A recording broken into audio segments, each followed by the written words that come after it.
श्री हरिवंश महाराज जी, मैंने कुसंग के कारण अपने ब्रह्मचर्य का इतना नाश कर लिया है कि ना मैं गृहस्थी लायक रहा हूँ, ना ही विरक्ति लायक रह गया हूँ। अभी अवस्था क्या है बच्चा, ये छोटे छोटे बच्चों में बहुत भयानक रोग हो गया।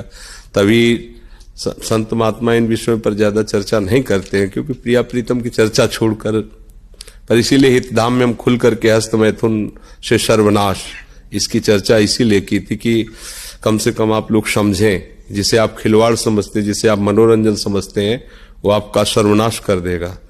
ये प्रक्रिया नहीं है।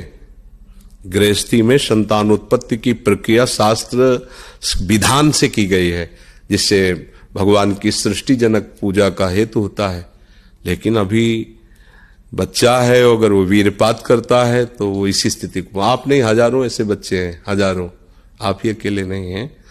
तो इसका कारण हो गया कि फसल पकी नहीं, आपने नष्ट कर दिया। अगर 20 वर्ष तक ब्रह्मचर्य ठीक रखे और फिर गृहस्थ में जाए ब्याह करके और फिर स्त्री सहवास करे, उसको कुछ नहीं बिगड़ने वाला। वो 20 वर्ष स्त्री सहवास करके और फिर वो वैराग्य में चले तो वो बिल्कुल सच्चा फकीर बन सकता है। पर अब हुआ क्या, अभी फसल जैसे गेहूं की फसल होती है ना, देहात में उसे कहते हैं गलेथ। गलेथ माने अभी दाना पड़ने की प्रथम भूमिका है, दाना पड़ा नहीं, बाली आ गई, प्रथम भूमिका है। अब उसमें फसल को आप काट लो तो एक भी दाना नहीं निकलेगा और भूसा में दम नहीं होगी, बेकार चला जाएगा। 2 महीने केवल रुक जाओ, उसमें दाना जाने दो, पक जाने दो, तो वही बोले 50 मन 1 बीघा, 50 मन हुआ। तो अभी उम्र जो किशोर अवस्था से उठती है, जैसे 13, 14, 15, 16, 17, ये गलेथ की है। अब शास्त्रीय सिद्धांत से 25 वर्ष तक यदि ब्रह्मचारी रहे और फिर वो गृहस्थी में चला जाए और 20-25 वर्ष गृहस्थ में रहे, तो वो बहुत अच्छा गृहस्थ। और 25 वर्ष का ब्रह्मचारी जब संतान उत्पन्न करेगा तो बलिष्ठ और ज्ञानी और सर्वांग पुष्ट संतानें होंगी। अब उसका महत्व ही नहीं समझा गया। बच्चे खिलवाड़ में जैसे दाद होती है, उसे खुजलाओ तो अच्छा लगता है, पर बाद में फबद जाती है। बस दाद जैसा सुख मिलता है उसको खुजलाने का, और उसी को सुख समझता है। अभी अज्ञानी है, जानता है नहीं। वीरपात जैसी भयानक मतलब वृत्ति उत्पन्न हो गई, अब उसको किसी दूसरे की जरूरत नहीं, तो अब वो उसे खिलवाड़ समझता है। ऐसे से बच्चे मिले जो दिन में 8-8 बार हस्तमैथुन करते हैं, और उन्होंने ऐसा सर्वनाश कर लिया, आंखों से दिखना, खड़े हो चक्कर, कमर में दर्द, लघुशंका कर रहे हैं तो वीरपात हो रहा है, हर तरह से दुर्दशा हो गई। जैसे मान लो अभी इसमें हिम्मत है तो बता पा रहा सभा में कि हम न स्त्री लायक रह गए, न विरक्त लायक रह गए। ये ऐसा ही होता है। जो आजकल के उपदेश देने वाले मित्रजन हैं या गाइड करने वाले बड़े जन हैं, वो बताते हैं, वो हमें तो ज्यादा पढ़े लिखे हैं नहीं तो शब्द नहीं याद, वो फ्रस्ट्रेशन क्या है? हाँ, बोले उसको शांत करने का बहुत बढ़िया उपाय है, हस्तमैथुन कर लीजिए और आप शांति से फिर अध्ययन कीजिए, फिर स्वाध्याय कीजिए। कैसी बुद्धि मारी गई कि मतलब ऐसा लगता है कि ऐसे लोग कैसे हमारे समाज को आगे बढ़ने देंगे। आप सोचो, जो कह रहा है वीरपात करके शांति मिलेगी, फिर आप अध्ययन कर लीजिए, वो मित्र हो सकता है। अरे वीरपात जीवनी शक्ति, आप उसे क्या समझते हो? तो अब इसलिए बच्चा आप वो सत्संग सुनो जिनमें वर्णन किया है कि ऐसे सावधानी से रहो, धीरे धीरे संयम से रहो। अब ये अवस्था तो अभी सोचने की भी नहीं है, उस विषय में सोचने की नहीं, इतने में तुम खाली हो गए हो। अब आप सोचो क्या है, ये कोई संकोच की बातें नहीं। बच्चियां सब बर्बाद हो रहे हैं, यानी कि बच्चे ही बर्बाद हो रहे हैं सब। बहुत बड़ी हानि, बहुत बड़ी, ये हमारे समाज की बहुत बड़ी हानि है। अब जिन बच्चियों के अंदर प्रवृत्ति बन गई है, ऐसी गंदी प्रवृत्ति, वो एक पति को लेकर संतुष्ट हो पाएंगे क्या?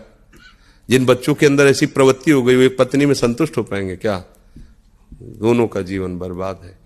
तो बिना शास्त्र अनुशासन के, बिना संयम के, इसीलिए पहले था कि चाहे राजा का राजकुमार हो, चाहे गरीब का बालक हो, दोनों को गुरुकुल में रखा जाता था एक लेवल पर। दोनों संयम से चले, तुम राजा बनो, तुम प्रजा बन करके राजा की सेवा करो, वो जो भी, पर दोनों एक समान गुण के अधिकारी होते थे। अब आजकल तो ये सब है नहीं, और अपने बस की बात नहीं रह गई। भाई आप न सुधरना चाहो तो चाहे ब्रह्मा जी आ जाए, आपको नहीं सुधार सकते, आपके सुधरने पर है। आपने खुद अपना नाश कर लिया। अभ्यास एक ऐसी चीज होती है कि बहुत अच्छी भी होती है, बहुत बुरी भी होती है। अब जैसे जिनको ऐसा अभ्यास हो गया है, वो कसम खा ले तो भी नहीं रुक सकते, क्योंकि उनके हाथ वहीं पहुंच जाएंगे, वैसी चेष्टा करेंगे, फिर बाद में उनको रोना आएगा, फिर वो कसम खाएंगे, फिर वो हार जाएंगे, पर उनके जबरदस्ती वो क्रिया करा लेगा। अभ्यास एक बहुत बड़ी चीज होती है। देखो सुधरने की चेष्टा है। कैसे निकले? हाँ, आप निकल सकते हो। सत्संग सुनो, जो ब्रह्मचर्य संबंध ब्रह्मचर्य संबंधी सत्संग दिया, उन पे क्या ज्यादा चर्चा करे। वो बहुत सत्संग है ब्रह्मचर्य के, उनको सुनो। देखो महाराज जी, दिन में तो कभी स्वप्न, दिन में से कभी हस्तक्रिया हो नहीं सकती। अभ्यास इतना गलत बन गया महाराज जी कि हाथ वहां पहुंच जाता है, वो भी रात में। अच्छा, हम तो नाम का निरंतर रटन करते रहते हैं। ऐसा नहीं बच्चा, बहुत नहीं, ऐसा बच्चा निरंतर नाम का रटन सिद्धों का होता है। नाम की फिर अवहेलना हो जाएगी ऐसे। हाँ बच्चा नहीं, क्योंकि अब देखो जहां बैठे हो आप बहुत संभल के बोलो, क्योंकि नाम हमारा आराध्य देव, हमारे एकदम नाम पर अगर कोई बोले तो हमें एकदम आवेश आ जाएगा, क्योंकि हम नाम से जी रहे हैं और नाम का स्वाद ले रहे हैं। नाम क्या है, इस पर काम की क्या ताकत है कि नाम जहां चल रहा है वो अपना प्रभाव दिखा दे। ऐसा थोड़ी कि हम राम राम कृष्ण कृष्ण कह रहे हैं, वो हमें आके परास्त कर गया। ऐसा होते जितने बड़े बड़े दिग्गज समर्थ महात्मा हुए तो सब बेकार हो जाते। रात में नहीं चलता ना महाराज जी। बच्चा देखो, बच्चा अभ्यास करो, रात हो या दिन हो, ये कोई बड़ी बात नहीं है। अभ्यास गलत जैसे तुमने कर लिया है, ऐसे सही अभ्यास करो। थोड़ी देर सो, कम सो, और उठ के बैठ जाओ जब आपको लग रहा हो ऐसा, और टहलने लगो। उस समय लेटो मत, और जोर जोर से नाम कीर्तन करो, राधा राधा राधा। प्रभु से प्रार्थना करो, नाथ गंदी आदतों में फंस गया हूं, आप पिता हो, आप संभाल लो। वो चाहे ना तो घोर वैश्यागामी को महात्मा बना देते हैं, तो उनसे प्रार्थना करो। और अपने को बहुत छोटा समझो, अभिमान किसी बात का करो मत, और ये बातें अंदर ही रखो। अब कभी कहना नहीं। इसके कहने से क्या होता है, सत्ता इसकी दृढ़ होती है, सूक्ष्म बात होती है। मुझे काम आ रहा है, तो आपने काम की सत्ता दृढ़ कर दी, अब आप परास्त हो जाओगे। ऐसी तैसी हम भगवान के अंश है, भगवान के नाम के बल से हम कुछ भी जीत सकते हैं। ये कभी अपने मन को इतना निराश नहीं कर देना चाहिए कि अब तो मैं हार गया। नहीं, हम हर बार हारेंगे, पर हर बार हम जीतने का प्रयास करेंगे तो जीत जाओगे। ऐसा कोई नहीं, काम क्रोध लोभ मोह मद मत्सर, जो हम जीत ना सके।